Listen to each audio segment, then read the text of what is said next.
மா என்னம்மா சமையல் ரெடியா? வாசாமி இன்னைக்கு ஞாயிற்றுக்கிழமை ஆச்சு, என்ன பண்ணிருக்கோன்னு பார்க்கலாம் வா.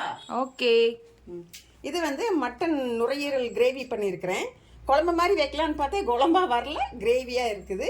இது வந்து இதில் நிறைய அயன் சக்தி இருக்கிறதுனால எல்லாருமே சாப்பிடலாம். ஆண்கள் பெண்கள் ரெண்டு பேருமே சாப்பிடலாம்.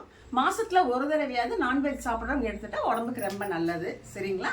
அப்புறம் அடுத்தது பார்த்தீங்கன்னா மீன், மத்தி மீன் தான் இது, ஃப்ரை பண்ணி வச்சிருக்குது.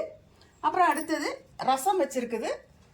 ரசத்துக்கு அப்புறமா வெள்ளை சாப்பாடு வடிச்ச சாப்பாடு வச்சிருக்கிற சாமி.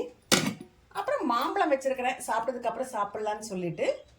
அப்புறம் இது என்ன இலை ஏதோ வச்சிருக்கீங்க? இது வந்து மத்தி மீன்லயே நம்ம வந்து புதுசாக ட்ரை பண்ணியிருக்கிறோம் இன்னைக்கு. இது வந்து எது என்ன நீராவிலே வேக வச்சதாமா. இதுக்கு பேர் என்னமோ சொல்லுவாங்கன்னா மீன் பொளிச்சியா என்னமோ சொல்லுவாங்க. எனக்கு அது வந்து கரெக்டாக சொல்ல தெரியல. மீன் பொளிச்சதா? மீன் பொளிச்சது. சரியா? இது சாப்பிட்டு பார்த்தா நல்லா டேஸ்டாக இருந்தது. ஏற்கனவே ஒன்று டேஸ்ட் பார்த்தாச்சு நம்ம செஞ்சுட்டு, செம டேஸ்டாக இருந்துச்சு. இன்னைக்கு எங்கள் வீட்டில் இதுதாங்க சண்டே சமையல். உங்கள் வீட்டில் என்னன்னு சொல்லி எனக்கு கமெண்ட்ல சொல்லுங்க. Okay, tata bye bye. வாங்க சீக்கிரம் சாப்பிட போகலாம். அப்படியே எங்கள் அம்மாவோட சேனலோட வீடியோஸ் எல்லாமே சப்ஸ்கிரைப் பண்ணுங்க மறக்காம.